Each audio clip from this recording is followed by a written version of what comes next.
앞서 보신 것처럼 전셋값이 이렇게 떨어지면 전세를 끼고 집을 산 갭 투자자 같은 경우에는 마음이 급해질 수밖에 없는데요.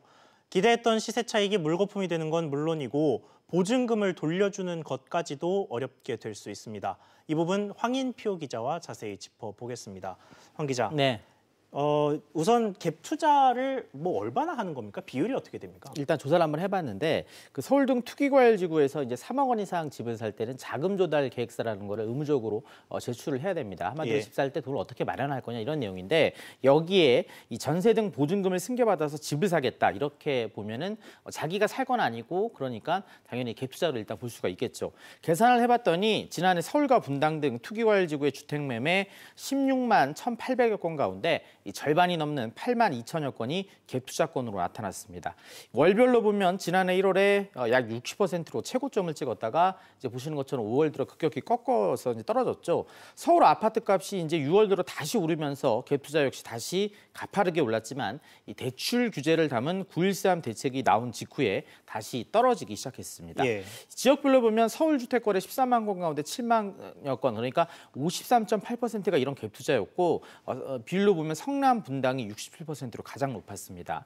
세종시와 대구, 수성구, 과천시의 경우에도 20%에서 30%대에 그쳤는데요. 이 갭 투자 비율이 가장 높았던 지난해 1월을 기준으로 보면 이 서울 같은 경우 성동구가 갭 투자 비율이 76.1%에 달했고 이어서 강남과 용산, 송파, 서초도 모두 70%를 넘어섰습니다.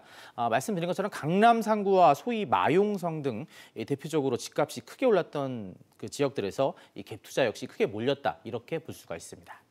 네, 그러면 결국 전세도 그렇게 많이 나왔다라는 얘기인데 그러면 세입자가 내년이나 내후년에 이제 전세를 끝내고 보증금을 돌려달라 이렇게 할 때 되면 문제가 생기지는 않습니까? 지금 바로 장담하기는 어렵지만 집주인이 새 세입자를 구하지 못하는 등의 문제로 이 전세 보증금을 제때 못 줄 수 있는 그런 상황이 올 수가 있는데요.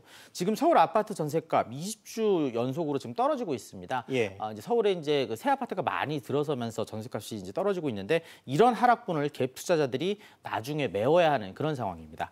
여기에 이제 정부의 부동산 규제는 당분간 완화될 조짐이 없고 빚을 내서 만약에 갭 투자에 나섰다면 지금 금리 인상 가능성이 나오는데 이런 소식도 그렇게 반가운 소식은 아닐 것으로 해석이 됩니다. 그러면 이 결국 세입자가 피해를 받지 않도록 그러니까 돈을 떼이지 않도록 뭔가 대책이 필요하다 이런 목소리도 나올 것 같은데요. 일단 앞서 보신 깡통 전세의 문제의 1차적 책임은 집주인에게 있습니다. 이제 이와 관련해서 이제 집주인이 그 보증금 반환 목적의 대출을 받을 수 있도록 하자 이런 의견도 있는데요.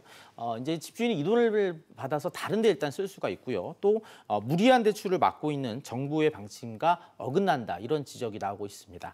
또 주거가 목적이 아닌 이 시세 차익을 노린 갭 투자였던 만큼 이 갭 투자자들이 리스크도 함께 책임지는 게 당연하다는 그런 의견도 나옵니다. 현실적인 대책으로는요. 정부 차원에서 전세금을 뗄 우려가 그런 큰 지역에 한해서 이 보증보험을 의무화하자 그런 얘기가 나오고 있습니다. 전문가 얘기 한번 들어보시죠. 전세 보증보험 가입을 의무화하되 세입자 부담을 줄여주기 위해서 보험료율을 낮출 필요가 있다고 생각됩니다. 참고로 전세보증금 3억 원인 아파트를 기준으로 1년간 보증보험료가 약 40만 원쯤 됩니다.